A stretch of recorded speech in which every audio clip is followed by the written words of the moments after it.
Hello guys and welcome to my channel. This is Isaac News. We bring you up to speed with amazing things happening in Nigeria.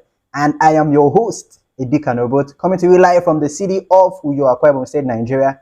And today we're going to be looking at the Nigeria leather industry and its worth and the value it is adding to the economy, especially to the poor masses.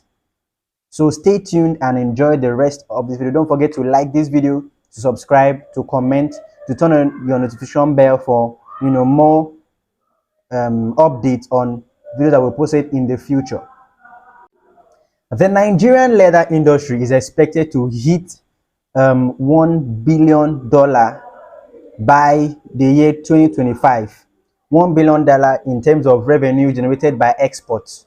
So Nigeria is one of the largest exporter of leather, to its African neighbors and the European and Asian continent, most especially.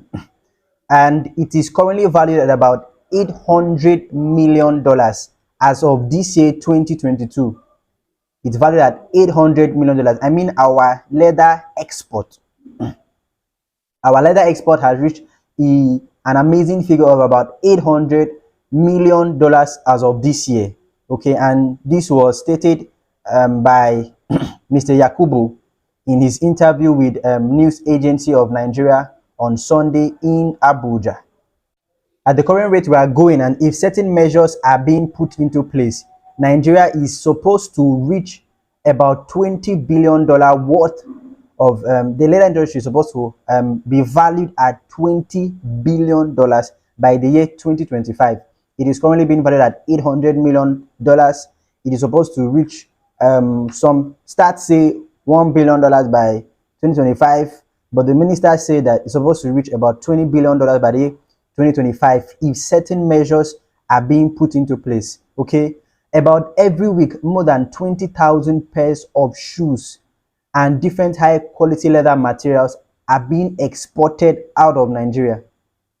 Over 20,000 pairs of shoes and different high quality leather are being exported on a weekly basis out of Nigeria. And you can imagine how much that is going to produce for the leather industry on a yearly basis. The Nigerian leather industry makes up about 24% of agricultural sector contribution to Nigerian GDP. So the trillions of naira that we get as our yearly GDP, the leather industry makes 24% of the agri sector, because agri sector is one of the largest contributors to our national GDP, and it employs about 750,000 workers in the leather processing sector.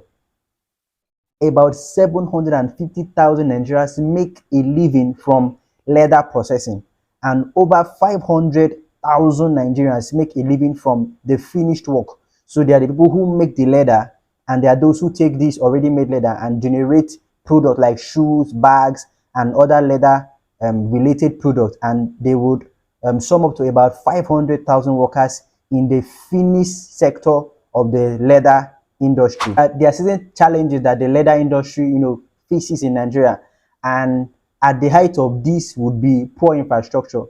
So it takes a whole lot of work to turn hide and skin into leather, and to equally keep treating it till it gets to a point where it is of high value.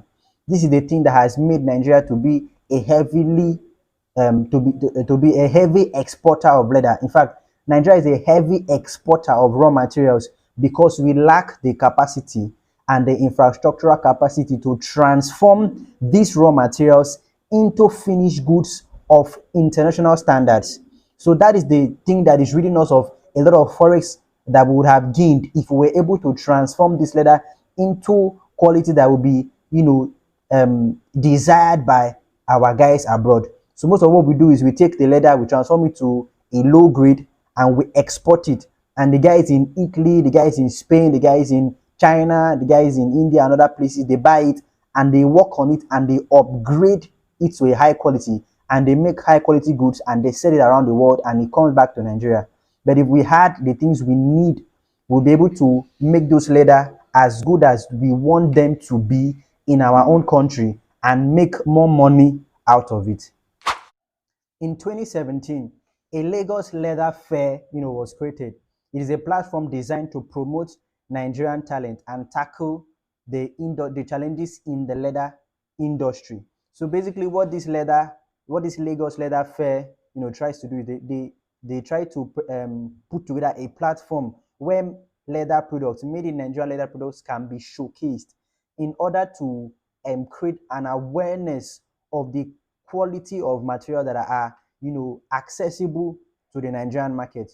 So a lot of Nigerians want to buy good quality leather, and then we settle for first grade okay, for second hand products from abroad.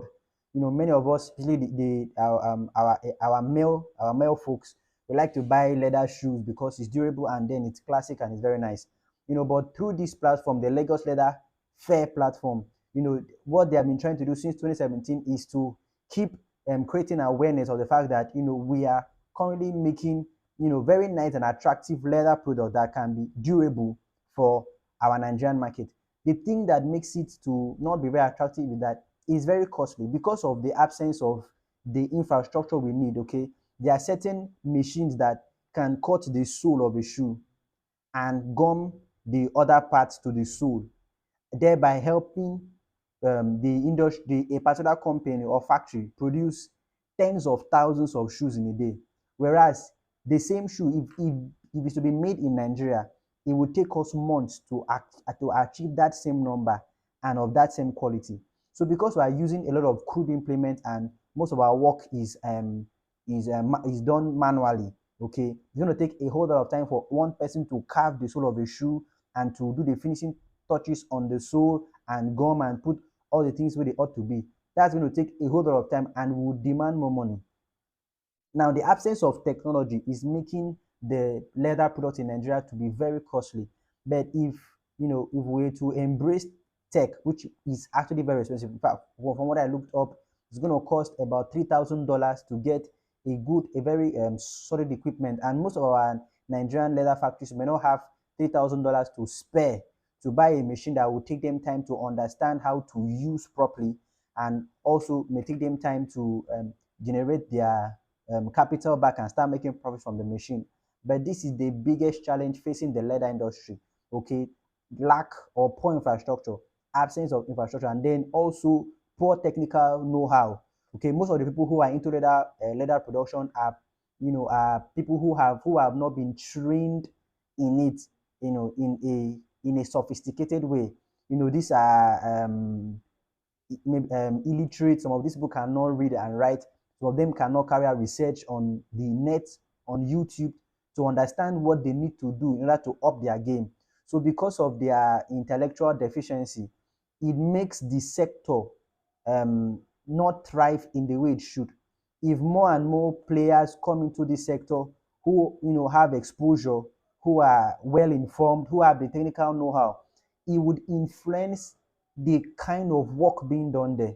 It would create a healthy competition where among the Nigerian client, the Nigerian community, a lot of us will be trying to up our game, seeing that some people in the industry are already making products at international standards. So a number of youths, about 500 plus youths, have been sent abroad to be trained in skilled leather production, and we're hoping that these guys will not disappoint us by choosing to not come back to the country and see how to put what they've learned into use, but that they will come back and they will see how to better the leather industry in Nigeria. So speaking about made in Nigeria products, made in Nigeria products are currently in high demand in Morocco. So those of us who don't know where Morocco is in the northern hemisphere of the African continent. So if you look at your map, you're going to see at the northern part, like the tip or the apex of the northern part of the map, you're going to see Morocco, you're going to see Algeria. But Morocco is the closest African country to Europe. There's a place called the Strait of Gibraltar. It is the shortest distance between Europe and Africa. So right now, made in Nigeria products is in high demand in Morocco, is in high demand in Benin Republic, is in high demand in Senegal, is in high demand in Sierra Leone, is in high demand in Ghana, Togo, in Ivory Coast. A lot of made in Nigeria products like food, like drinks, like beverages, and some other things like crayfish, ogbono, stockfish, and other things, is in high demand because of the quality and the also the would I say cheap price that these guys can use to get it. So anybody hearing this who is into maybe exporting or into high production, you can look into the our African neighbors. There's a high demand for many Nigeria products because it is a better alternative to importing from Europe for them. So this is a nice one by by the Nigerian leather industry. It is growing. I think COVID slashed its annual revenue by almost half. As of 2020, it was making between 500 to 600 million dollars as its annual revenue. But 2 years after COVID, 2022, we are seeing it go over 800 million, trying its best to strike the $1 billion annual revenue mark, and we're already having prospects where we are seeing it reach probably $20 billion in a very short time to come. So this is an amazing one, and our desire is that the government will look into the sector and see how to help them raise funds, maybe provide some form of subsidy so these guys can get the equipment they need to get in order to increase the quality of the material that they are making, both for local production in Nigeria and also for exportation. So I would like to charge us to please ensure you pray for your country. The best way to react to the negative things going on is not to lash out and shout and scream. Be you Muslim or Christian, I would advocate that we pray. Okay, we pray for Nigeria, pray for her leaders. There's a lot of pressure on the leaders to do what they should do. It's very easy to go into leadership, so it's very easy to claim that when you go into leadership, you're going to do this and do that. But when you go there, you see that there's a lot that meets the eye when you go down there. So please learn to pray for your leaders and wish them, the very best in their endeavors in trying to help this country. Many of them have very sincere, motives or sincere mindset about the country, but implementation is a whole different ball game from planning. So thank you very much for hearing all my plenty babblings about the leather industry, and I really do hope that you understand and have learned a few things about this. So please, I'd like you to keep track with the things we are trying to push in this on this channel, and I would like you to like this video. I'd like you to share. I'd like you to comment. Somebody in the comment section had already suggested some topics I should cover in my next videos, and I'm trying to look into how to make some research and make a video about it. So because I want to also appeal that if there are topics you feel I should talk about on this channel, I would like you to also suggest them for me so that I can weigh them and see, okay, are there things I would like to talk about, and if they are, a video will be made about it. So until next time, remain blessed.